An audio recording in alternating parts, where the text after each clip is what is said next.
আমার 1.5 লক্ষ টাকার মাল ভাই বইতে যেতে এদিকে এটাই দিব ভাই, আপনারা যা বলবেন আমি তাই শুনবো। অনেক ব্যবসায়ীর ভিড়ে ক্রেতা আকর্ষণ করতে এক ব্যবসায়ীর মুখে ছিল ওই কিরে মধু মধু। সে তো জানতো না বাংলার মানুষগুলা হতে পারে এতটা অসাধু। 1.5 লক্ষ টাকার তরমুজ দোকানে নামাইছি, আমি তরমুজ বিক্রি করতে পারি নাই।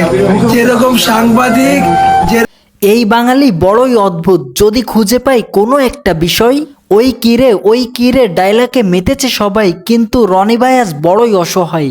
মানুষ ভাইরাল হইলে আসলে খুব অশান্ত অবস্থায় থাকতে হয়।